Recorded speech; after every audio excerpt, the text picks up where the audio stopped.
Ouais, bah, les Bratz, c'est des petites poupées, qui traînent en bande et qui sont hyper, féminines, à la mode et cetera.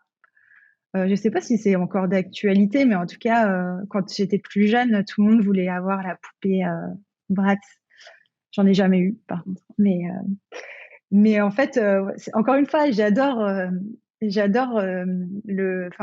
tout ce qui est, en rapport avec la féminité et le concept hyper girly, en fait. Parce qu'en fait, j'ai l'impression que pendant des années, être girly, c'était genre une critique. Quand tu es girly, tu es débile, quoi. Et en fait, je pense que tu peux être complètement girly et hyper intelligente, enfin.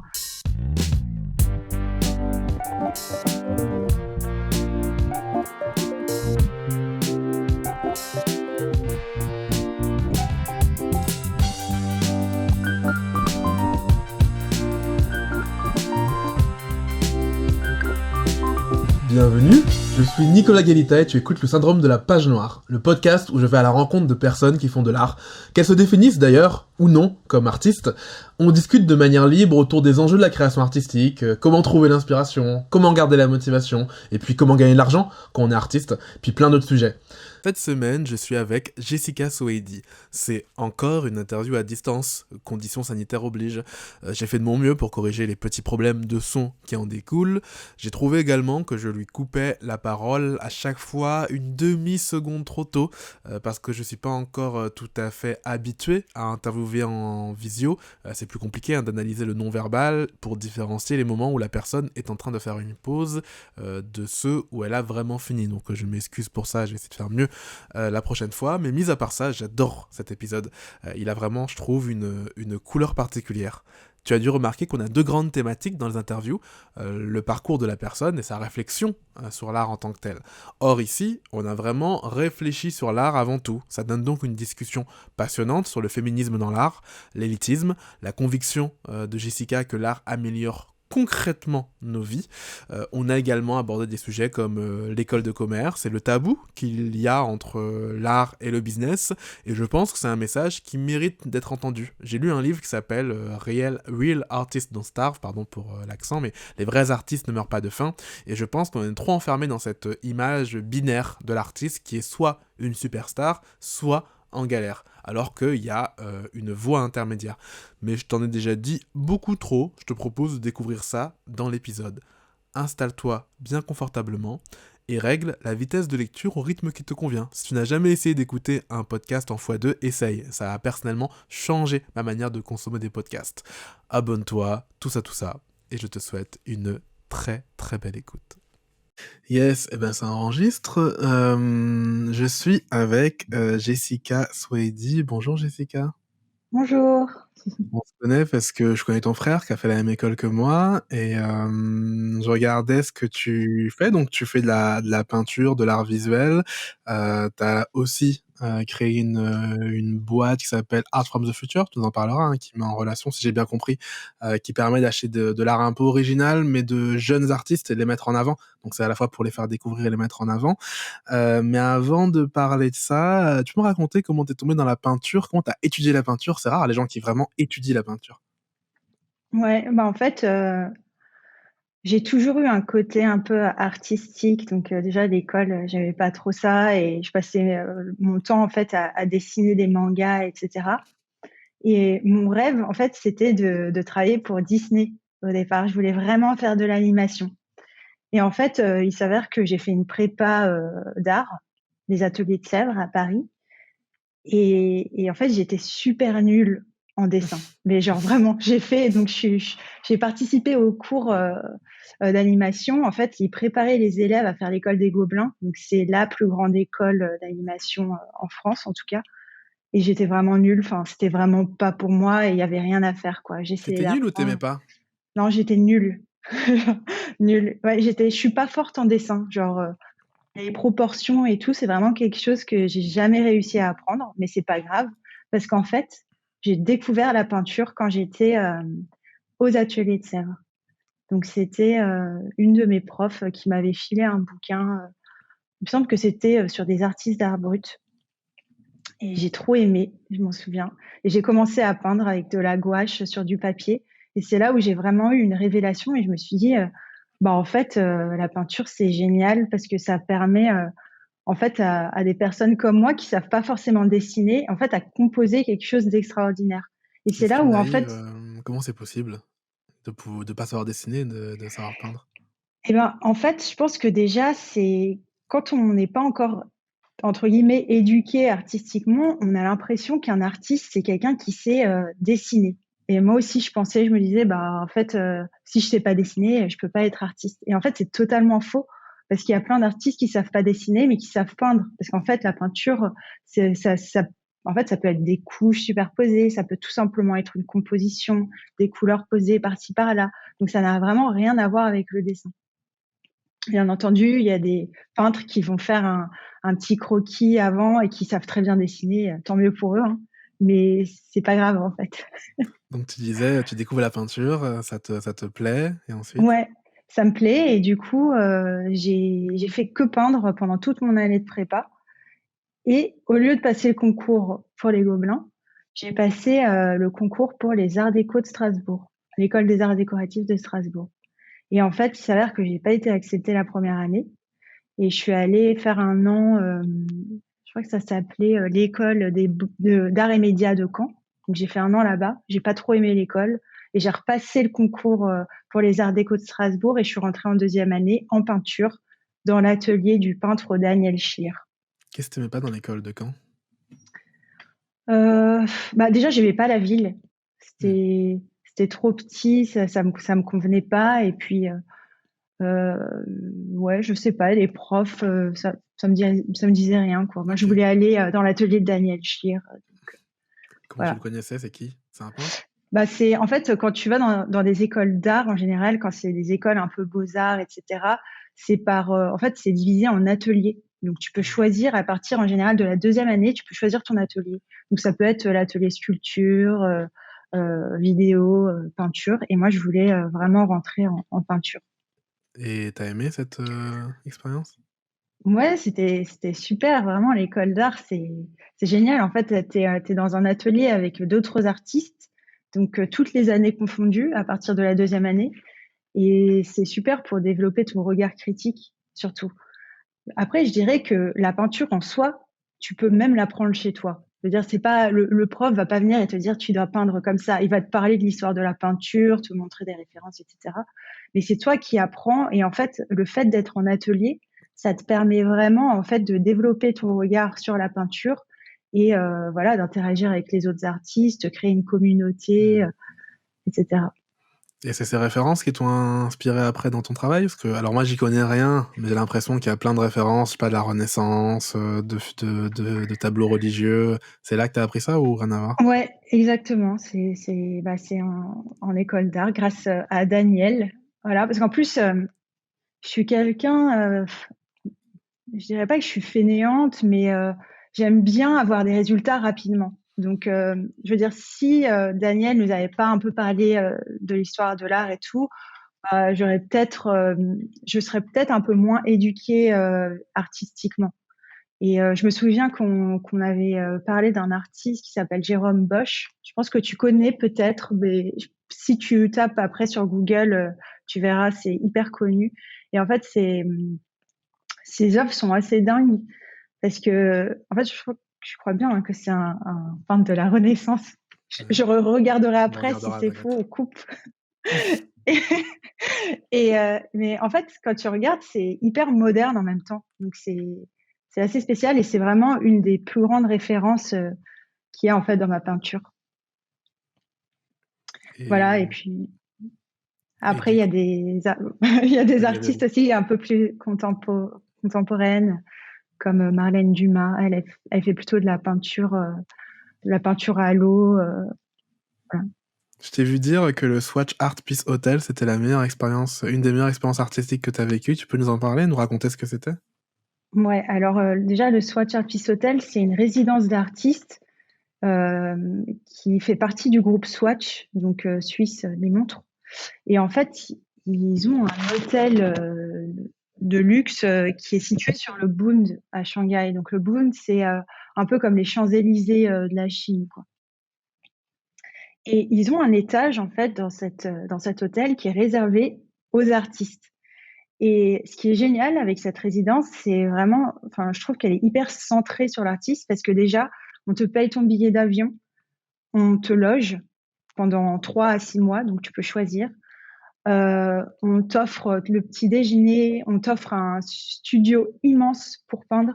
Attends, mais tu y vas comment? Tu gagnes un truc? Tu fais un concours? Ouais, tu fais un concours, oui, quand même. C'est voilà, il y a un concours et en fait, tu dois présenter un projet qui a un rapport avec la Chine. Et moi, je me souviens que mon projet, c'était, je voulais un peu étudier la condition féminine en Chine parce que c'était vraiment le thème de mon travail. Et il s'avère que j'ai été acceptée et je pensais pas du tout que j'allais être acceptée. Je venais d'obtenir mon diplôme, etc. J'étais trop contente et je suis partie pour 6 mois. J'ai rencontré plein d'artistes. J'ai énormément peint, dessiné, tout ce que tu veux. Et, euh, et en fait, en rentrant de cette résidence, je me suis dit, ça y est, ma carrière va décoller, c'est sûr. J'ai fait plein de rencontres, j'ai beaucoup produit, puis c'est une résidence assez dingue. Et là, je me suis rendu compte qu'en fait, ben non. Et ça m'a vraiment saoulée. J'ai continué après à faire des expos, etc. Et je me suis rendu compte qu'en fait, c'est hyper galère de gagner sa vie en tant qu'artiste. Et je me dis que si on m'avait pas payé ce studio, si on m'avait pas payé ce voyage, bah, je serais toujours chez mes parents, en fait, à faire de la peinture et à essayer de percer. Et même si cette résidence ne m'a pas aidé à percer, alors qu'est-ce qui va m'aider, en fait? Pourquoi c'est à ce point galère de gagner de l'argent en tant qu'artiste peintre? Et ben, en fait, le problème, c'est que déjà, il y a beaucoup d'offres, mais le problème, c'est aussi que bah, l'offre n'est plus adaptée à la demande. Donc, le milieu de l'art, c'est un milieu hyper ancien qui n'a jamais voulu s'adapter à la transformation digitale, alors que bah, toutes les autres industries créatives se sont adaptées. Genre, quand tu regardes l'industrie de la musique, du cinéma, à Netflix, Spotify, iTunes, etc. Et quand tu regardes l'art, bah, c'est toujours le modèle des galeries Mhm. traditionnelles où bah, tu dois aller en galerie pour trouver l'œuvre qui t'intéresse. Sinon, tu la trouves pas, ton œuvre. Bien sûr, il y a des marketplaces en ligne, mais encore une fois, si tu t'intéresses pas énormément à l'art, tu vas peut-être pas tomber sur ces sites internet-là. Et puis un truc très élitiste, hein. Moi je me retrouve beaucoup dans ce que j'ai vu sur ton site, sur la démocratisation de l'art. Moi je suis entouré d'art en vrai, d'écriture, de cinéma, etc. Mais pas d'art visuel. L'art visuel j'ai du mal parce que je sais pas, il y a un truc élitiste qui fait que... Je sais pas, il y a un truc élitiste qui... Ne serait-ce qu'il y a pas, tu vois, il y a pas les prix sur les œuvres. Et donc que tu Ouais. sais jamais trop... tu penses que c'est dû à quoi? Bah, déjà, encore une fois, ça fait partie de ce monde de l'art qui a voulu rester en fait élitiste parce que euh, il- en fait, c'était les collectionneurs qui allaient en galerie, qui achetaient les œuvres, et même parfois, quand tu allais dans des galeries, donc pendant les vernissages, la moitié ou bah, même plus que la moitié des œuvres étaient déjà vendues aux collectionneurs. Donc en fait, les galeries se faisaient amis avec leurs collectionneurs, vendaient les œuvres. En même temps, tant mieux pour elles, parce que ce qu'elles veulent, c'est vendre. Mais en fait, elles n'ont pas réfléchi à l'audience grandissante que sont les millénials et la génération Z. En fait, nous, on n'est pas du tout habitués à rentrer dans une galerie, à demander un prix. Enfin, c'est gênant.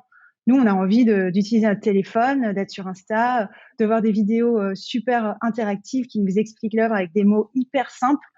Donc, et voilà, et d'acheter l'œuvre en quelques clics et que ce soit pas trop cher non plus.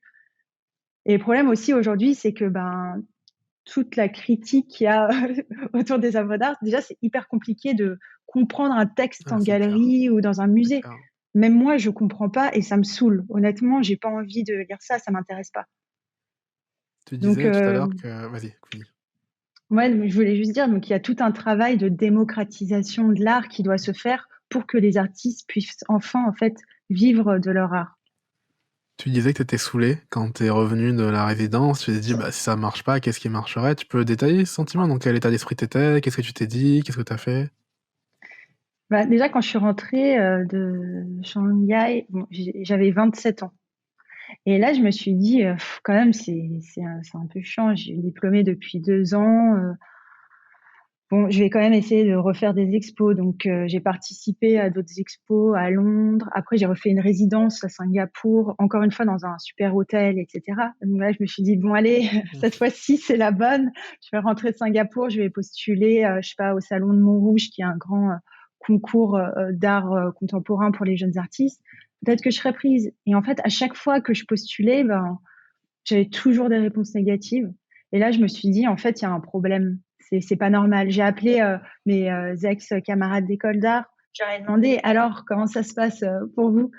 Et en fait, je me suis rendu compte que même pour eux, c'était parfois pire parce qu'il y en avait qui devaient enchaîner des boulots qui n'ont aucun rapport avec leur pratique.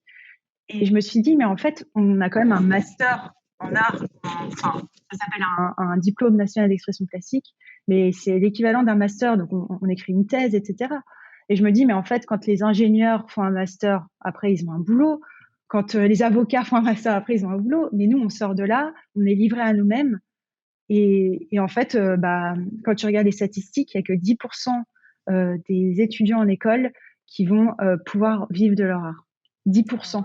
Et il y a énormément d'étudiants. En fait, chaque année, le nombre d'étudiants accroît en fait dans les écoles. Mais c'est marrant, tu t'es pas dit que c'était le problème venait de toi. Il y a des gens qui se seraient dit ah, j'ai pas confiance en moi et ça détruit mon estime de moi-même. Toi, tu as réussi à résister à ça. Bah, en fait, au départ, je me suis dit, je dois être nulle, quoi. Je me suis dit, c'est pas possible. Les galeries elles ont jamais envie de travailler avec moi, etc.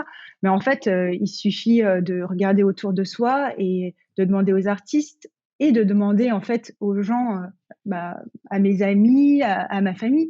Et en fait, personne ne s'intéressait à l'art et je trouvais ça bizarre quand même. Je me disais, mais c'est quand même chelou. Il y a que les gens qui ont fait des études en art ou qui apprécient l'art ou qui ont des parents collectionneurs qui aiment l'art.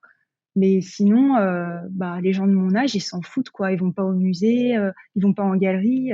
Alors, comment, en fait, les faire aimer l'art, comme si c'était de la musique. Et moi, c'est vraiment bah, ma vision. J'espère que d'ici 3 à 5 ans, que bah, les jeunes artistes peuvent être aussi populaires que les artistes du milieu de la musique. Comment t'expliques qu'il y en a qui soient populaires? J'ai raison que Basquiat, tu vois, alors j'ai raison que lui, il est un peu connu même dans nos tranches d'âge. Comment ça se fait qu'il y ait des... Ou même, tu vois, Banksy c'est pas vraiment de... Si, c'est de la même branche. Comment ça se fait qu'il y a des phénomènes comme ça? Ouais, bah déjà, bah Basquiat, déjà, c'est un artiste super connu, qui a un super travail, mais qui est mort déjà. Oui, c'est vrai qu'il est déjà Donc, mort. c'est ça. Mais le problème, c'est qu'on parle souvent d'artistes morts. Du coup, les gens connaissent que Picasso, Dali, Basquiat, ce qui est un peu dommage quand même. Et en fait, c'est toute l'histoire qui a derrière le parcours de Basquiat. Donc, il a rencontré Andy Warhol, etc. Donc, il a été connu. En fait, il gagnait déjà de l'argent de son vivant. Il était déjà connu de son vivant. Banksy, après, c'est un grand phénomène, donc on ne sait pas qui c'est. Il fait toujours des trucs un peu ouf. Je me souviens, il y avait une de ses œuvres dans une maison d'enchères, et quand la personne l'a acheté à je sais plus Ouais, je me rappelle. combien de C'était dollars, la elle s'est destruction, là. Ouais, je me autodétruite. rappelle. Tu vois. Donc ouais, enfin c'est cool pour eux, mais je pense qu'il faut que les médias arrêtent de les mettre trop en avant et qu'on commence en fait à s'intéresser à tous les autres artistes vivants qui sortent d'école ou pas et qui ont un travail qui est vraiment super.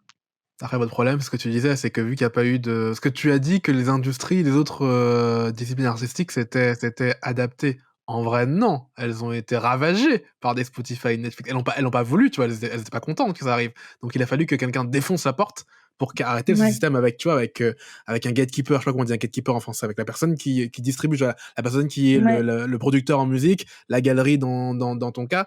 C'est ça aussi qui empêche des gens de percer et qui gardent le système rigide. Tu disais, j'aurais plus la stat exactement, mais je crois que tu disais que 10 artistes faisaient 35% des revenus dans ton art. C'est ouf.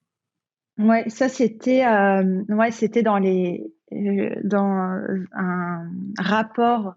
Je sais plus lequel c'était Art Price, je crois, dans les ventes aux enchères. Donc c'était, ouais, il y avait 10 artistes. Enfin, je me souviens plus de la statistique parce que je l'ai pas devant moi. Mais oui, c'est assez dingue en fait. Et ça, en fait, c'est des chiffres qui sont donc dans le milieu des ventes aux enchères. Mais nous, on n'en est pas là. Parce que déjà, pour que les jeunes artistes arrivent à vendre aux enchères, bah déjà, il faudrait qu'ils vendent un petit peu leur travail. Tu as parlé tout à l'heure de tes camarades qui étaient dans des pires situations que toi parce qu'ils faisaient des jobs qui avaient rien à voir avec leur pratique. Ça veut dire que toi, tu as fait des jobs qui avaient un rapport quand même. Travailler dans des Ben galeries, des choses non, comme ça. non, non, non. En fait, bah, entre-temps, j'ai eu la chance de voyager en Chine, à Singapour, d'être encore chez mes parents. Hmm. Donc, j'étais pas forcément obligée de prendre un travail pour gagner, pour manger, quoi. Bah, ce qui aide totalement. Ouais. Tu as parlé de féminité quand t'es allé en Chine. J'ai l'impression que c'est un sujet qui est au centre de ton art. Tu peux nous en parler de pourquoi tu as mis ce sujet au centre? Qu'est-ce que tu veux dire? Ouais, bah déjà pour moi, enfin, je me considère comme féministe et je pense que c'est un sujet hyper d'actualité et duquel il faut parler. Et comme c'est un sujet qui me touche, j'ai tout de suite voulu en parler dans mon art et notamment parce que quand on regarde toute l'histoire de l'art, bah, c'était souvent des peintres masculins qui peignaient leurs muses, qui sont des femmes et souvent nues. Et moi, enfin, je veux dire, ok, c'est super, enfin, la technique qu'ils ont, c'est génial, mais enfin, c'est pas normal de représenter un monde où les hommes sont les créateurs et les femmes sont là pour poser. Et donc moi, j'ai tout de suite voulu donner le pouvoir aux femmes en peignant que des femmes dans des poses un peu, enfin, auxquelles on s'attend pas. Donc en train de fumer une cigarette, avec un décolleté, mais en fait qui assume et qui choisit d'elle-même d'être sa propre muse. Voilà. Tu t'es Et c'est inspiré. Vas-y, continue. Ouais, c'est pour ça que je me suis beaucoup aussi inspirée des réseaux sociaux, d'influenceuses qui mettent des photos d'elles bah, un peu dénudées, etc. Enfin, moi, ça me choquait pas. Au contraire, je trouve ça cool parce que elles se disent, bah, c'est moi qui décide, c'est mon corps. Si j'ai envie de me montrer comme ça, pas de souci. Et si ça choque quelqu'un, c'est qu'ils sont bizarres, quoi. Et je pense qu'il faut arrêter de tout le temps sexualiser le corps des femmes. Tu disais qu'Instagram avait libéré en quelque sorte les femmes là-dessus. Tu peux développer? Ouais, bah, c'est exactement ce que je disais. C'est en fait, elles peuvent choisir de se représenter comme elles veulent. Que ce soit des femmes, que ce soit des personnes queer, que ce soit peu importe. En fait, j'ai l'impression que Instagram, ça aide bah, les gens à montrer aussi leur vraie personnalité. Parce que c'est vrai que c'est plus compliqué de faire ça dans la vraie vie. On a toujours peur du regard de l'autre quand on est face à la personne. Alors que bah, quand tu es derrière ton écran, tu peux quand même te entre guillemets, t'inventer ton personnage, enfin le personnage que tu désires être, mais en même temps tu l'es, donc tu l'inventes plus, tu deviens ce que tu as vraiment envie d'être, sans avoir peur de la critique directe. Après, effectivement, c'est vrai que sur Instagram, tu peux toujours recevoir des messages ou des commentaires horribles, mais je pense que c'est plus simple de commencer à s'ouvrir en fait à travers ce réseau social. Et du coup, Instagram, toi, dans ta pratique, ça occupe quelle place? Ben, du coup, c'était plutôt avant, donc moi j'ai quand même arrêté de peindre depuis à peu près 1 an, parce que j'ai plus trop le temps. Mais c'était voilà, c'était encore une fois, bah, je cherchais pas mal mes modèles dessus. Et voilà, c'était vraiment un outil pour trouver mes références et publier mon travail. Après, je pense être la même personne dans la vraie vie que Sur sur Instagram. Instagram. Mm. J'ai raison que tu t'es inspiré des Bratz, les poupées, pour tes œuvres. Comment ça se fait? C'est moi qui déconne ou... Non, non, non, pas du tout. En plus, c'est dans mon travail le plus récent, je m'inspire beaucoup des Bratz et de Barbie, etc. Tu peux expliquer ce que c'est les Bratz pour les gens qui nous écoutent? Ouais, bah les Bratz, c'est des petites poupées qui traînent en bande et qui sont hyper féminines, à la mode, etc. Je sais pas si c'est encore d'actualité, mais en tout cas, quand j'étais plus jeune, tout le monde voulait avoir la poupée Bratz. J'en ai jamais eu, par contre. Mais Mais en fait, encore une fois, j'adore enfin, tout ce qui est en rapport avec la féminité et le concept hyper girly, en fait. Parce qu'en fait, j'ai l'impression que pendant des années, être girly, c'était genre une critique. Quand t'es girly, t'es débile, quoi. Et en fait, je pense que tu peux être complètement girly et hyper intelligente, enfin, avoir des idées, enfin, super intéressantes. Et c'est juste un style, enfin, physique ou vestimentaire. Et je pense qu'il faut arrêter d'associer les personnes cool avec des gens qui portent des baggy et des lunettes et une casquette à l'envers et les filles qui s'habillent un peu girly ou sexy avec la stupidité, quoi. Tu disais que t'avais plus le temps maintenant de peindre. J'imagine que c'est parce que t'as ta boîte à côté. Tu peux nous en parler de comment t'es arrivé déjà à arrêter un peu la peinture? Enfin, à mettre une pause, je dirais. Ouais, bah en fait, c'est vraiment quand je me suis dit, bah, je vais créer cette start-up que je me suis dit, bah, en fait, t'as plus le temps de peindre. Enfin, je me suis pas dit, c'est venu en fait naturellement. L'année dernière, j'ai fait un accélérateur de start-up en novembre. Et à ce moment-là, j'ai commencé à comprendre bah, à quel point j'allais devoir travailler. Donc, c'était plus genre, je me lève à 11 heures et j'arrête de travailler à 15 heures. Mais là, c'était à 8 heures, je bosse et peut-être que j'aurais fini à 22 heures si j'ai de la chance. Et les week-ends, bah, faut que je bosse aussi. Donc, je pense que c'est pour tous les entrepreneurs, je pense que ça doit être la même chose Et quand tu pourquoi t'as fait commences cette son projet. bascule? T'étais artiste, tu peignais. Pourquoi tu t'es dit, je vais aller faire une école de commerce pour apprendre le business et puis je vais monter. Enfin, c'est quoi le déclic qui a fait ça? Ouais, bah en fait, bah, c'est ça. Je suis rentrée de Shanghai en 2017. Fin 2017, j'ai pris un cours en ligne sur Coursera. C'était un cours de la Bocconi University, euh, euh, le management de la culture. Bon, c'était un Ok. peu en rapport avec le master que j'ai fait après. Coursera, c'est la plateforme où on peut aller voir les cours à distance. Je le dis pour les gens qui nous écoutent, Ouais, qui est top. Je sais pas si ça se fait encore. C'est très à la mode, effectivement, en 2015-2017. Je sais plus si c'est autant la mode qu'à l'époque. ouais, je sais pas. Bah, après, j'ai pas mal d'amis qui prennent toujours des cours, mais je sais pas si c'est aussi autant à la mode.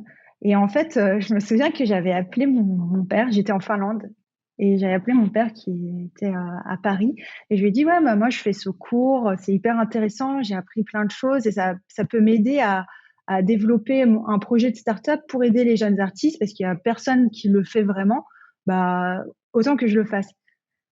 Et il me dit, OK. Et quelques jours après, il m'appelle et il me dit, bah, regarde, moi, j'ai regardé, il y a des masters spécialisés, voilà, est-ce que tu veux pas revenir à Paris, faire ces masters-là? Regarde, il y a celui de l'ESCP qui est en plus divisé en deux. Donc, tu as 4 mois à Venise et 3 mois à Paris. C'est génial. Venise, c'est une ville de la culture, etc. Et Ah, là, c'est je me ton dis, père mais qui a trouvé ça? ah ouais, ouais, il a fait les C'est- recherches, j'ai regardé HEC, C'est-à-dire que tes parents t'ont toujours soutenu dans ta pratique artistique. T'as pas eu le truc des parents qui ont peur et qui. Ouais, ils m'ont toujours soutenu. Ils avaient bien sûr un peu peur, mais ils m'ont toujours soutenu. Ça n'a jamais été un gros problème. Et, euh, et ouais, donc voilà, donc lui, il m'a appelé avec toutes ces infos. Et moi, je me suis dit, mais il est fou. Enfin, genre, j'ai plus étudié depuis genre 2015. Là, on est en 2018. Je vais aller en école de commerce. Jamais j'aurais imaginé que moi, Jessica Swedy, j'allais aller en école de commerce. Pourquoi? Et donc, j'y ai réfléchi. Et puis, après, je me Pourquoi tu suis dit, bon, t'imaginais pas en allez. école de commerce? Bah, j'étais trop nulle en cours. Enfin, ça m'intéressait pas. J'ai passé mon bac L, voilà, parce qu'il fallait le faire. Et puis, voilà. Puis après, j'ai fait une école d'art. Et quand tu fais une école d'art, t'es pas trop dans la mentalité du business, en fait. Ça aussi, je pense que peut-être que les gens le savent pas, mais art et business, c'est encore un peu tabou, quoi. Hmm. Et du coup, je me suis dit, mais pourquoi moi, en école de commerce, enfin, déjà, ils m'accepteront jamais. J'avais vraiment cette idée en tête. Et je pense qu'après, c'est arrivé comme un challenge. Je me suis dit, ah ouais, attends, mais je peux quand même tenter, parce que si je suis acceptée, c'est quand même un peu la classe d'aller à l'ESCP et d'avoir cette formation-là avec des profs qui sont extraordinaires, etc. Et donc, j'ai passé mon TOEIC. Je suis rentrée à Paris, j'ai dû passer mon TOEIC d'abord pour l'anglais. Et ensuite, j'ai passé le concours pour le SCP et c'était un concours. Euh, il me semble que d'abord, il fallait rendre un projet écrit, donc expliquer un peu quel est ton projet professionnel, parce que c'est un master SP, donc c'est en un an. Ils veulent un peu comprendre quelle est ta vision pour le futur. Et du coup, moi, j'avais parlé de mon projet de start-up. Et quand j'ai passé le concours à l'oral, ça s'est super bien passé. Et en fait, les profs étaient hyper intéressés par le projet et ils m'ont fait tout de suite comprendre dès le départ que bah, mon projet de start-up pourrait être mon projet de thèse. Et là, je me suis dit, ah bah attends, c'est génial, je vais rentrer à l'ESCP et je vais en fait développer mon business plan avec mes profs. Donc, quoi de mieux que ça? En plus, je m'y connaissais pas du tout en business, management, tout ça. T'as appris quoi, le SCP? Beaucoup de choses. J'ai appris plein de choses. Enfin, vraiment, un peu, c'était un peu tout ce qui touchait au milieu de l'art, donc l'économie de l'art, le project management, le, comment dire, le, je l'ai en anglais, Ah, dis-le en la anglais. loi, Ouais. voilà, Le droit? le droit, voilà, en rapport avec l'art. Euh, voilà, vraiment tout ça. Et puis aussi le travail en équipe. Donc, on a travaillé sur des projets. J'ai eu la chance de travailler pour les Gallerie dell'Accademia. C'est un des plus grands musées à Venise. Donc, avec un groupe de 5 autres étudiantes, on a travaillé comme junior consultants. Et en fait, le staff de l'Academia était complètement démotivé. Et en fait, ce qu'on devait faire, c'était un action plan pour aider les managers de l'Academia à remotiver leur staff. Et donc, Oh. on a travaillé voilà, pendant 4 mois sur ce projet, donc assez dingue. Et comment on te fait pour remotiver des... Et ben en fait, nous, on a fait un plan en 3 étapes. Donc, c'était déjà en leur faisant passer en commençant par des surveys, en leur posant des questions. Ensuite, en les interviewant un par un pour comprendre un peu comment est-ce qu'ils se sentent et puis aussi qu'ils se sentent un peu valorisés. Parce que ça, c'était aussi leur problème. C'était des gens qui travaillaient à l'Academia depuis des années et qui étaient un peu vieux jeu, en fait. Mais c'est pas de leur faute. Et le problème, c'est que c'est un peu comme le monde de l'art et la nouvelle génération. Il y a eu une espèce de distance qui s'est créée entre les managers et le staff. Et du coup, c'était impossible de les reconnecter ensemble. Et donc, il a fallu refaire ce plan. Et après, je sais pas si est-ce qu'ils l'ont bien suivi ou non. Peut-être qu'il faudrait que je recontacte l'Academia pour leur demander. Ok, donc tu fais le SCP, en plus tu fais ta thèse avec ta boîte. Tu peux nous en parler du projet de base? Si j'ai compris, c'est vraiment... bah, je te laisse en parler, en vrai, tu en parleras mieux que moi. Ouais, en fait, le projet, pour l'instant, ça ressemble pas à ce que je vais dire parce que je suis en version bêta et que je Mm. viens de commencer en février. Et le projet, c'est de créer une plateforme euh, de croissance. J'appelle ça une plateforme de croissance pour les jeunes artistes, pour les aider à développer leur carrière en les connectant avec la nouvelle génération. Et en fait, l'idée, c'est de proposer une plateforme donc, qui ressemble un peu à un marketplace où les artistes peuvent vendre leurs œuvres, mais en même temps, leur donner les outils pour créer leur présence digitale. Et ça, c'est hyper important aujourd'hui, en fait, d'éduquer les artistes à savoir utiliser Instagram, TikTok, à augmenter leur nombre de potentiels clients grâce à ces outils-là et de se faire remarquer. Et ça, c'est vraiment quelque chose qu'ils savent pas vraiment faire parce qu'encore une fois, business et art, c'est encore un peu tabou. Et comment ça se fait que toi, c'était pas tabou pour toi?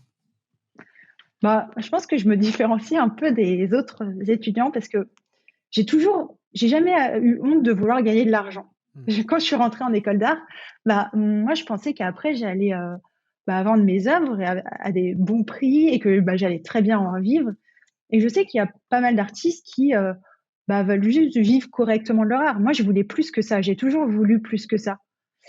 Et ça m'a jamais dérangé en fait le côté commercial. Enfin, vraiment, j'ai jamais eu de problème avec ça. Et je pense que c'était peut-être ce côté-là qui a fait que j'ai pas eu de problème à me reconvertir entre guillemets en entrepreneuse. T'arrives à identifier pourquoi? C'est l'éducation, c'est tes parents qui étaient comme ça, c'est une culture?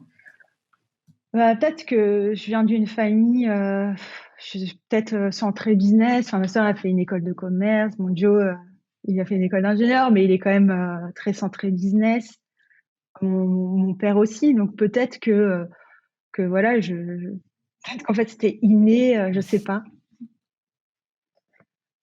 Ouais, je sais pas vraiment. Après, c'est vrai que quand tu regardes le parcours de mon frère qui est maintenant ingénieur et ma sœur qui est consultante pour chez AXA Partners, bah peut-être que en fait artiste c'était peut-être trop différent. Je sais pas.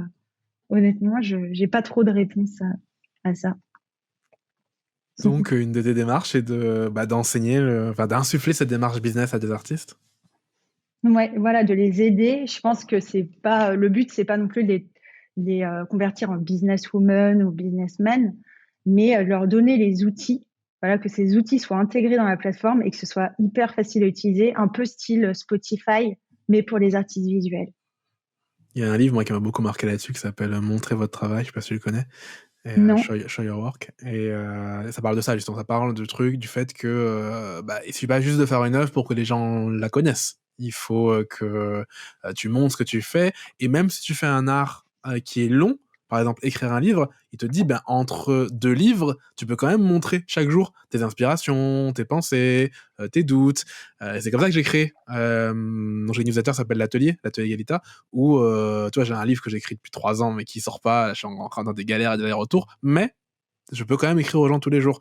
Et ça, c'est une démarche que j'aurais jamais eue si on me l'avait pas dit, en fait. Ouais. Bah oui, oui, c'est ça. Exactement. Il faudrait que je lise ce livre. Je connaissais pas du tout.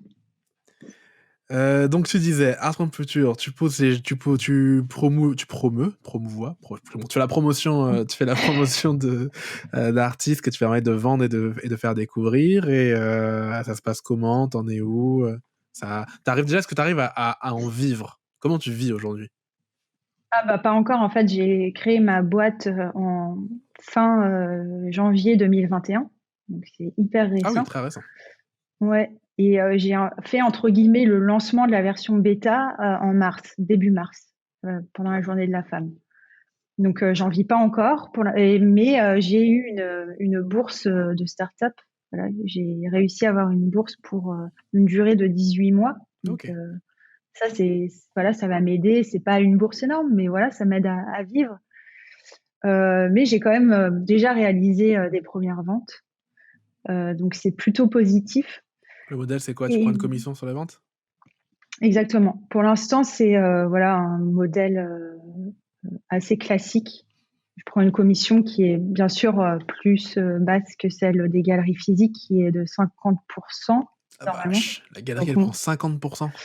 ouais, parce qu'en fait, elles doivent payer leur, comment ça s'appelle, leur pied de porte, pas de porte, là, enfin, Ouais, quand tu as le loyer, quoi. le loyer, voilà. Elles doivent déjà payer le loyer. Oh. Et en fait, je pense aussi que je comprends maintenant que je suis passée de l'autre côté. En fait, les galeries font quand même un boulot monstre, donc elles s'occupent de toute la promotion, de trouver les clients, elles payent le lieu. Enfin, en fait, ça prend énormément de temps et je le vois aujourd'hui.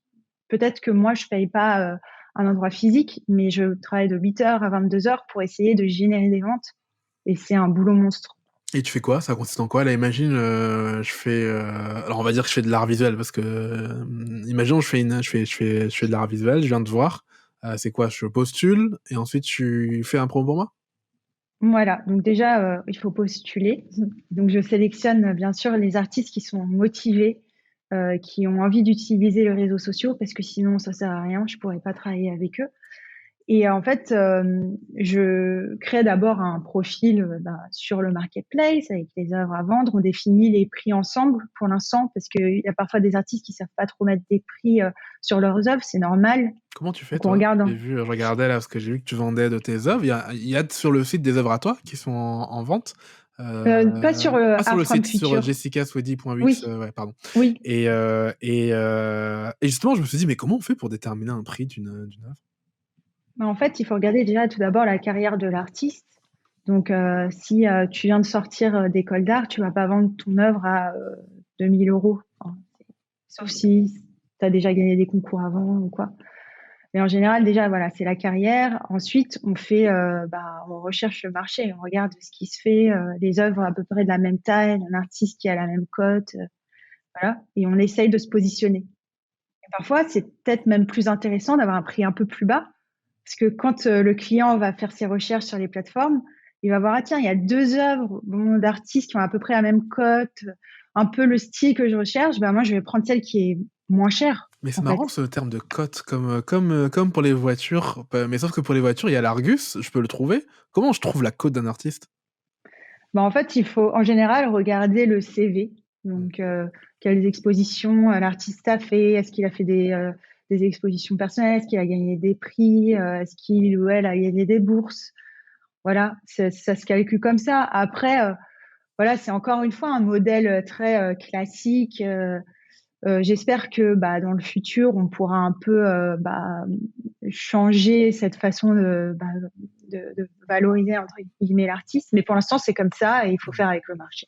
Tu disais dans une vidéo que le modèle consistant à vendre son art à des galeries équivaut en fait à de la loterie. C'est un propos dans lequel je me retrouve totalement parce qu'il y a ça aussi dans les autres arts où j'invite les gens à justement pas attendre, toi si t'es écrivain, à pas attendre d'avoir un éditeur parce qu'en fait il y a très peu de gens qui sont édités et à commencer à écrire et à montrer ce que tu fais à des gens sur internet et à en vivre différemment. Toi, aujourd'hui, c'est ce que je fais.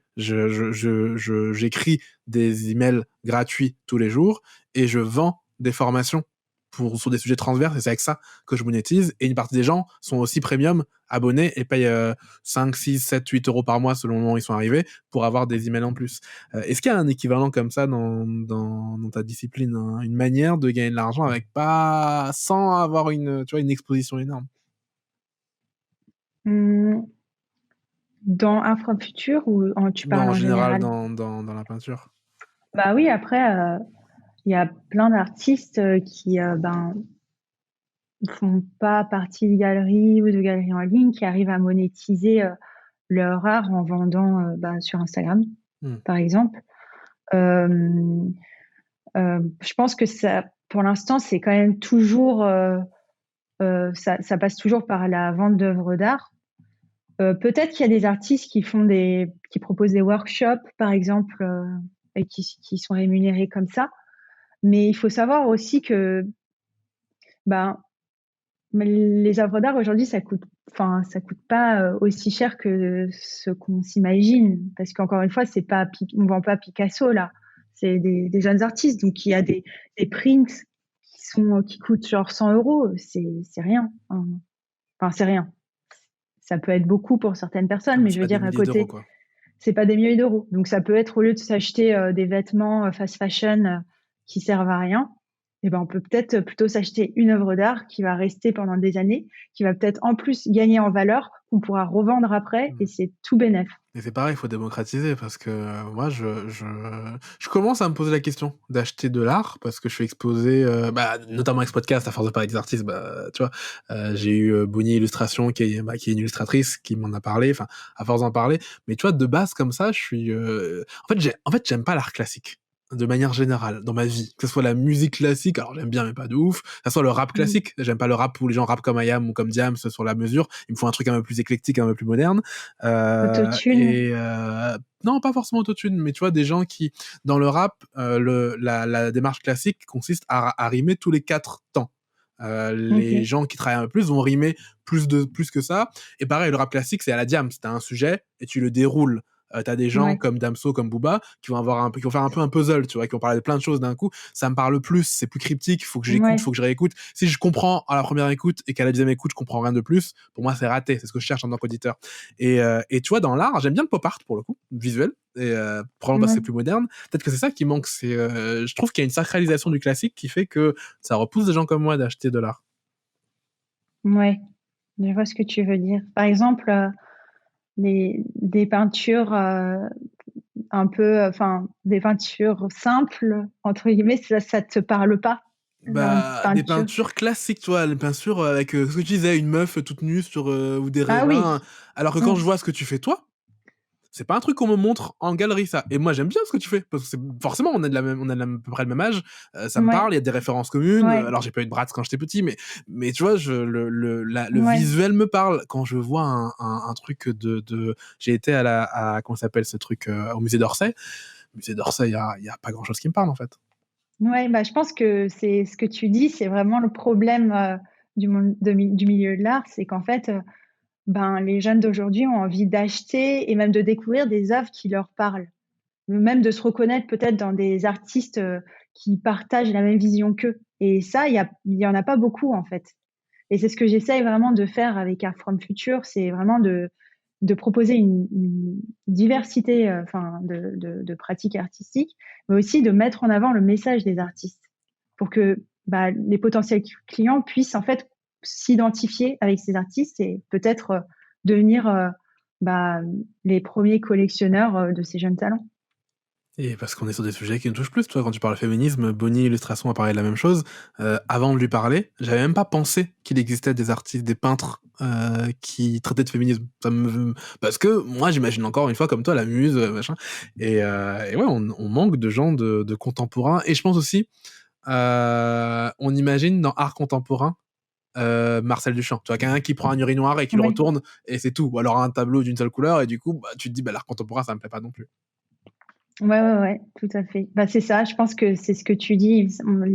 Enfin, les gens doivent recevoir, entre guillemets, un peu plus d'éducation, mais en même temps, c'est, c'est ce qui est en train de se passer en France. Je sais pas si tu as remarqué, mais il y a de plus en plus de jeunes influenceuses et influenceurs dans le monde de l'art. Ah non, Donc, vas-y, dis-moi. tu as Clara Herrez, par exemple, D'accord. Imagine-moi. Euh, et par exemple, elles créent du contenu, mais hyper divertissant. Mais en même temps, le message qu'il y a derrière ce contenu est hyper sérieux.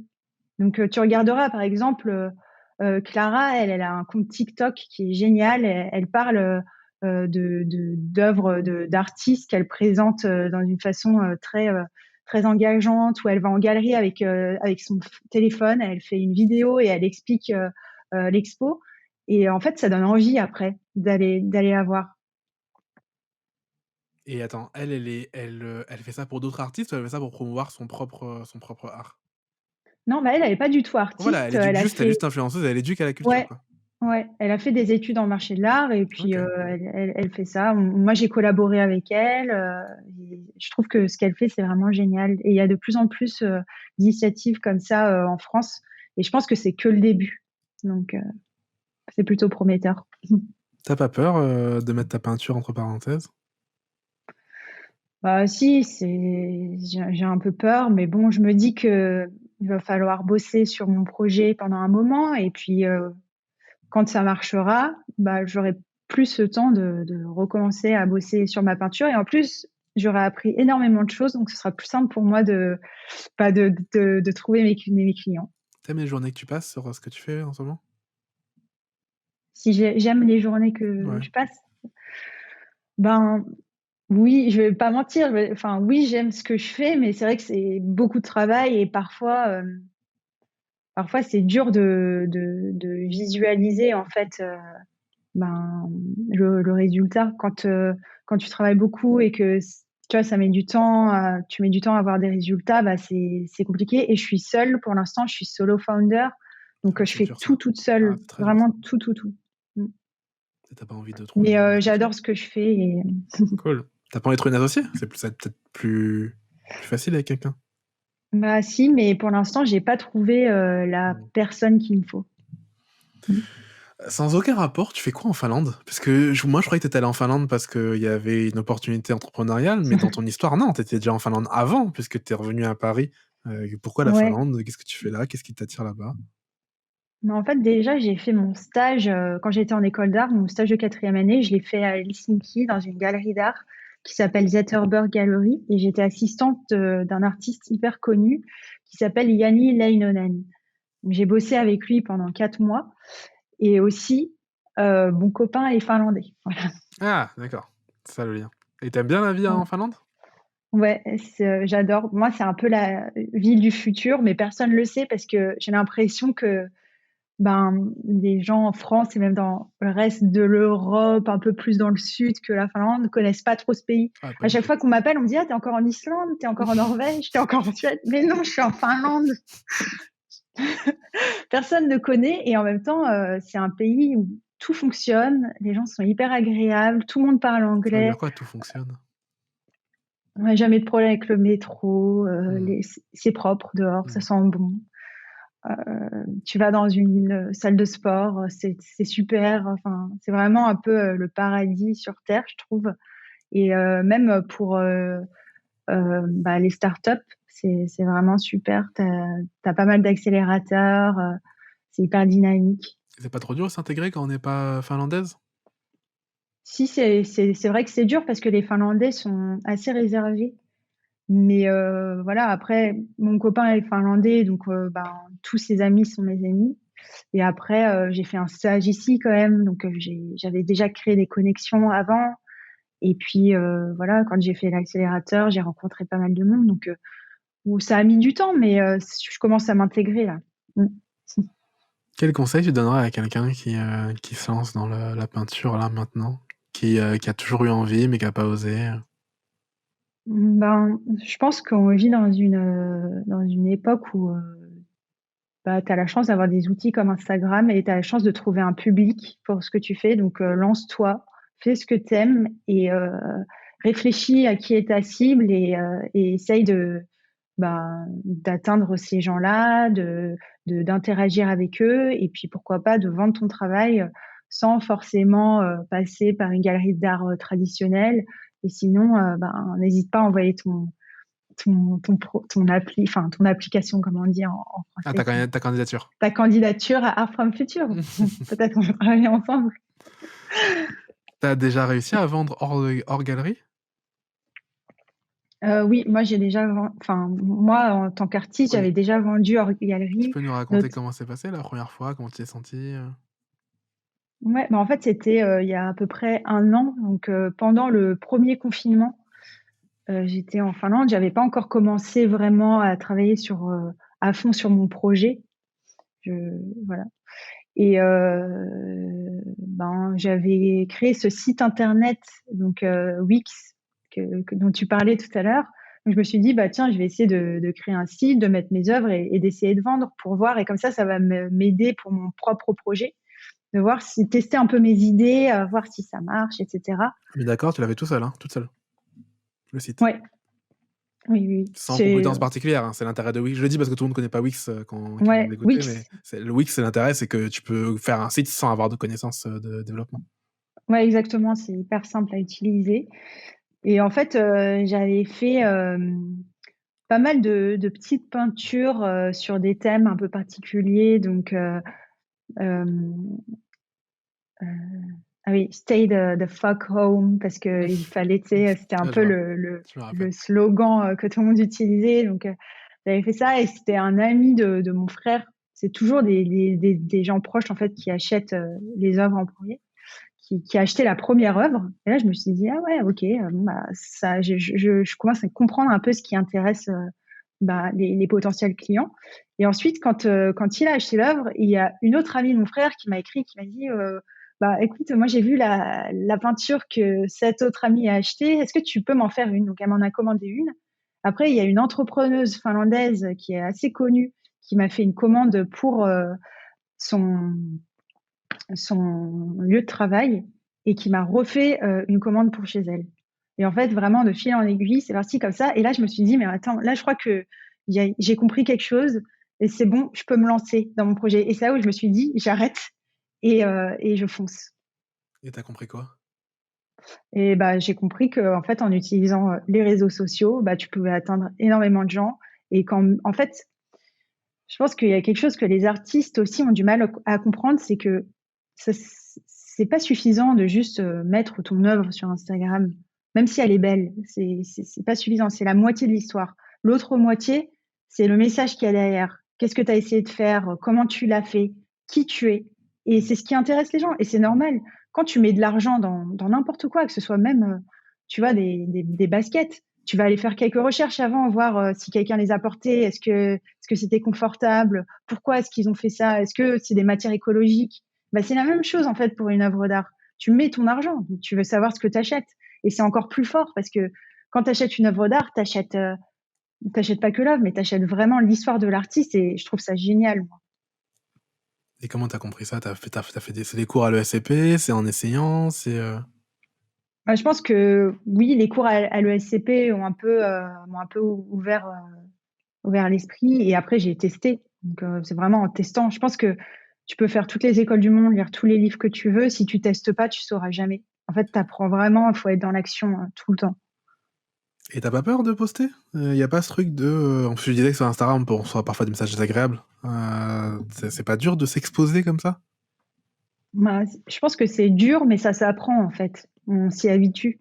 C'est un peu comme tu vois, je sais pas, sortir même tous les jours devant les gens. Parfois, peut-être que tu as envie je sais pas, je raconte n'importe quoi, mais t'habiller avec un style un peu différent et tu te dis, mais qu'est-ce que les autres vont penser? Ou c'est changer de coupe de cheveux, c'est pareil. Et je pense que tu réfléchis quand même à ce que tu postes. Donc, tu vas pas non plus aller poster n'importe quoi. Je pense que quand tu as une carrière, il faut quand même réfléchir au contenu un peu en avance. Et c'est ce que j'essaye de faire aussi avec les artistes maintenant. Je leur fais des audits de leur Instagram et je leur dis, voilà, pendant un mois, c'est ce que tu devrais faire. Et après un mois, on va voir si ça marche. Sur tes réseaux, alors je sais plus si c'est Facebook ou Instagram, j'ai vu un concept qui m'a beaucoup parlé. Enfin, je crois que je vais te dire ce que j'ai compris de ce que j'ai vu, tu me diras si c'est vraiment ça. T'as posté deux trucs, deux œuvres, une qui s'appelle Nour et une qui était une sorte d'Esmeralda qui disait que la Notre-Dame brûlait. Et c'était marrant parce que c'était des dessins mais animés en vidéo. Ça Ouais. t'est venu comment? Comment t'as fait ça? Je trouve ça vachement cool parce que du coup, ça me permet moi qui connais pas bien, tu vois, les codes de la graphique, voir le personnage bouger, bah, ça lui donne vraiment une autre dimension. Ouais. Bah, en fait, bon, je sais pas si tu as un peu entendu de toute cette hype autour des NFT, mais je pense que je faisais du NFT art avant Ah non, je sais pas, que ça devienne à la mode. j'ai vu ce mot partout, mais je sais pas ce que c'est. Bah, c'est de l'art digital. En fait, on pourra en reparler après. Mais, euh, mais en fait, j'ai commencé à faire ces animations quand j'étais en résidence d'artiste à Singapour. Ça faisait partie de mon projet de créer des histoires, encore une fois, féministes, etc. Et de les animer. Et en fait, je les présentais aux clients de l'hôtel tous les, tous les après-midi. Donc, il y avait un whisky bar. Et moi, je mettais mes animations enfin, je trouve qu'elles sont un peu, enfin, c'est drôle, moi, ça me fait rire. Et en fait, j'utilise tout simplement des applications mobiles parce que je ne sais pas du tout utiliser les softwares Ok. 3D, etc. Et j'utilise une application qui s'appelle Life, Mug Life, Mug Life, c'est ça, pour animer les peintures et Splice. Donc ça, c'est pour monter la vidéo. Hmm. Splice, genre SPLICE. Ouais. Très intéressant. Et tu me parlais d'NFT, c'est quoi? Que je fasse ma culture. Bah, donc en fait, c'est assez compliqué à expliquer comme ça. Je veux pas raconter n'importe quoi, mais en gros, les NFT, c'est dans l'art et les collectibles. En gros, c'est des œuvres d'art digitales. En général, elles sont animées. Et quand une personne elle achète pas l'œuvre physique, elle achète un non-fungible token. Donc c'est un token qui est que tu peux pas interchanger. Donc, ce token-là t'appartient à toi et à personne d'autre. Et donc, en fait, c'est assez compliqué hein, à expliquer. Mais en gros, euh, les gens l'utilisent un peu d'une manière spéculative. Donc, ils vont aller il y a plein de plateformes de NFT art, genre Nifty Gateway, Super Art, etc. Ils vont aller sur des plateformes et ils vont acheter, par exemple, une œuvre il y a The Weeknd, donc le mec qui fait de la musique, qui a fait une collab avec une une agence artistique à Los Angeles. Et donc, tu pouvais acheter, il y avait 500 éditions de dessins, par exemple, et tu pouvais en acheter une à $100. Et donc, qu'est-ce qu'ils font les gens? Donc, ils n'achètent pas l'édition physique, ils achètent le smart contract et ensuite, ils vont la revendre, mais plus cher. À d'autres gens, ok. Voilà. Bon, tu pourras regarder après sur Internet. Je ne sais pas si j'ai bien expliqué. C'est une Donc bonne intro, peut-être déjà, que je comprends le nom, non-fungible token, je vois ce que c'est fongible, c'est-à-dire que tu veux pas le revendre. Donc, oui, voilà, en tout cas, je comprends mieux ce que c'est. l'interchanger. Ouais. J'ai oublié ce que je voulais te dire. Ah oui, là, tu parlais de ton quotidien et que tu travaillais beaucoup. Comment tu fais pour te motiver, pour te lever le matin, pour pas abandonner, pour rester, garder l'énergie? Mm. C'est vrai que ça dépend des semaines. Donc je pense que c'est comme ça pour tout. La vie, c'est pas noir ou blanc, tu vois. Et je pense qu'il y a des semaines où je vois pas de résultats et là, je vais être un peu dans mes pensées noires à me dire oh, c'est compliqué, mais je me pousse parce que je me dis que si moi je travaille pas, personne ne va travailler à ma place et je gagnerai jamais d'argent, les artistes seront déçus et en même temps c'est mon rêve. Donc j'ai quand même cette motivation en fait au fond de moi. Ça fait depuis fin 2017 que j'ai ce projet en tête. Donc vraiment, j'ai envie que ça marche, que je me pousse. Et après, c'est vrai qu'à chaque fois, il y a des bonnes nouvelles en fait qui arrivent, genre les premières ventes, des articles qui sont publiés dans des médias en ligne. Voilà, donc des petites choses comme ça et ça me rebooste en fait. Et je me dis, ah ouais, en fait, ce que tu fais, si, c'est bien. Et puis j'ai des gens qui viennent m'écrire et me dire qu'ils adorent ce que je fais, qu'ils aiment beaucoup le projet. Et là, je me dis, bon, en fait, c'est bien et ce que tu fais, c'est important. Donc il faut continuer. En quoi ça diffère ou au contraire ça ressemble à la pratique que tu avais de manière artistique? Parce que c'est pareil, pour peindre, il faut se motiver, il faut se lever. Il y a des différences ou c'est la même chose? Je pense que c'est quand même assez similaire, mais j'étais beaucoup plus fainéante. Moi, quand j'étais artiste, je me levais pas à 8 heures et je me couchais pas à 22 heures. Enfin, en fait, j'avais l'impression que c'était un peu une cause perdue, quoi. Mm. Moi, je me disais, ça va être super compliqué. C'est comme ça, tu peux peindre tous les jours, tu envoies des dossiers, mais bon, je, je pense que c'est un peu différent quand même. Arrête, t'es pas fainéante, parce que si maintenant tu fais 8h, 22h, c'est la preuve que t'étais pas assez stimulé, c'est ça le truc. Voilà, c'est ça. Peut-être plutôt le mot, c'était, voilà, j'étais pas assez stimulée. Et là, je pense que c'est bah, un peu mon bébé, ce projet, j'ai l'impression. Donc, je suis prête à travailler beaucoup plus s'il le faut. Merci Jessica, on arrive à la fin de ce que je voulais te discuter avec toi. T'as un message particulier à faire passer au monde? C'est quoi le message? Ou alors, pour être plus précis, c'est quoi le message dans ce que tu fais? C'est quoi? Qu'est-ce que t'aimerais? Qu'est-ce que tu fais? Tu te lèves pourquoi? En fait, au fond du fond, tu dis que c'est ton rêve, mais pourquoi c'est ton rêve? Qu'est-ce qui te prend en trip? En fait, moi, j'ai envie de changer notre société dans le sens où j'ai envie d'amener l'art chez tout le monde, en fait. Que les personnes soient riches, pas riches, éduquées, pas éduquées. Enfin, vraiment, que l'art devienne quelque chose d'hyper populaire, que les jeunes artistes deviennent aussi connus que les artistes qui font de la musique, Mais comme je pourquoi? le disais tout à l'heure. Ça va changer quoi ma vie d'avoir un tableau chez moi? Ça va aider les artistes déjà à vivre de leur art, en fait, tout simplement. Et puis, toi, ça va t'inspirer. Il y a tellement d'ailleurs, je vais pas trop en parler parce que je vais bientôt publier un article sur mon blog justement qui parle des bénéfices d'avoir de l'art chez soi. Donc, Cool. faudra aller lire pour comprendre. Ton Et blog, il est sur artfromfuture.com? Ok, afromfuture.com. Ouais. parfait. En fait, c'est pas du tout différent de la musique. La musique, quand tu l'écoutes, ça te donne des émotions, ça t'inspire, ça te rebooste. Et ben, en fait, une œuvre d'art, c'est pareil. Si c'est une œuvre que tu apprécies, que tu aimes beaucoup, la regarder tous les jours chez toi, ça va vraiment apporter quelque chose dans ta vie. Voilà. Et sinon, ben, achetez de l'art et n'achetez pas de fast fashion. Vraiment, essayer, au moins commencer avec une petite œuvre qui coûte pas trop cher et regarder comment ça va Qu'est-ce changer que votre t'appelles vie. fast fashion? Bah, H&M, Zara, etc. Ah, tu veux dire en Tout vêtements, du ça. coup?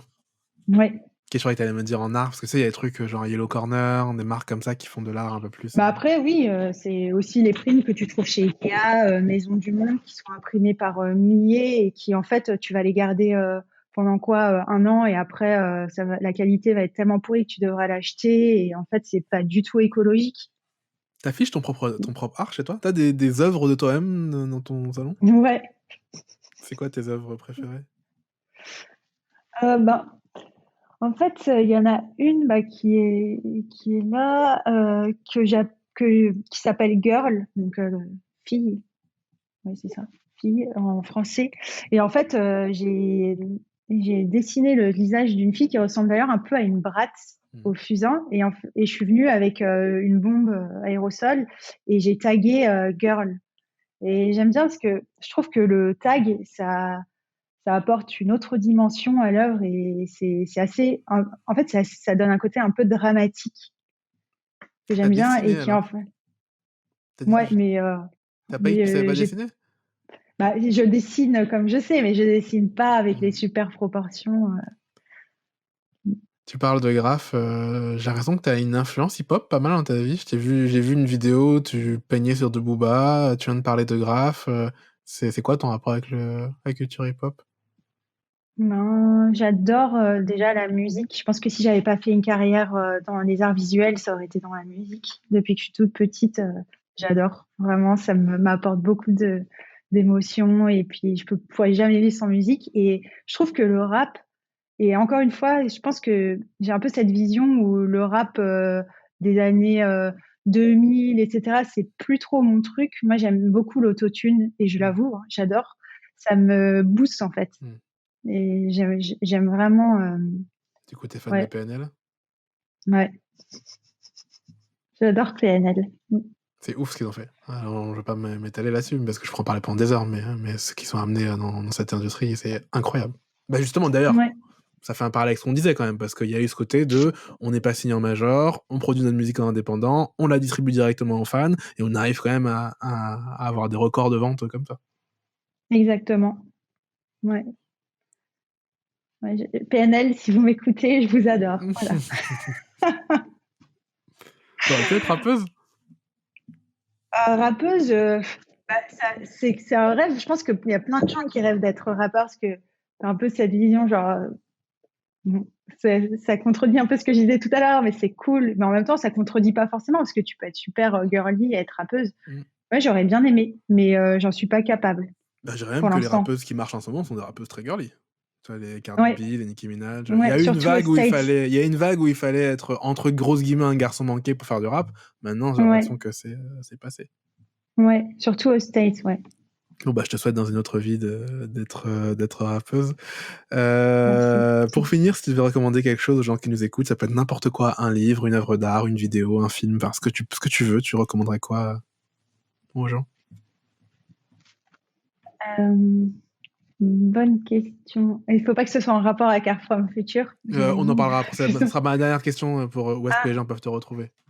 Donc pour l'instant, non, plutôt par rapport. ouais, ben, si je pouvais recommander un collectif artistique japonais qui s'appelle Team Lab. Team Lab? Ils ont Ok, fait des expos à Paris, un peu partout dans le monde, et en fait, ok. ils font des expositions immersives grâce à, en fait, ils font du coding, il y a de l'intelligence artificielle, etc. C'est interactif, genre tu peux toucher les œuvres digitales et ça bouge en même temps. Enfin, Ok, c'est génial. Et ils ont un site internet et même un TikTok où les gens peuvent un peu vivre l'expérience, même à travers leur téléphone ou leur ordi. cool. Et pour vraiment finir, si les gens veulent te retrouver, ils te retrouvent où? Euh, pour me trouver en ligne, tu veux Oui, dire? oui, oui, faire ta pub, Ah quoi. oui. Non, non, pas pour te voir dans la vraie vie, non, sur quoi on se connecte pour être en contact avec Ouais, toi. ben, soit sur LinkedIn ou Mhm. sinon sur Instagram, Jessica Swedy. Et après, il y a l'Instagram de Art from Future. Donc sur mon profil Jessica Swedy, on peut tomber sur voilà, Insta. Yes, et le Je site c'est suis voilà. artfromfuture.com et il y a des petites Oui, interviews sympas que j'ai commencé à regarder. Et ouais, il y a vraiment ce côté, on sent, de démocratiser, de comprendre l'art, ça, c'est vraiment très très cool. ouais. Merci Jessica. Bah merci à toi, Nicolas. Merci d'avoir écouté cet épisode. Si tu écoutes ça, c'est que l'épisode t'a tenu suffisamment en haleine ou que tu as eu la flemme d'arrêter le son parce que le bouton était trop loin. Si par un hasard extraordinaire, tu écoutes cet épisode alors que tu n'es pas abonné à l'Atelier Galita, c'est le moment de me rejoindre. Tape Atelier Galita dans Google et laisse ton email sur la page.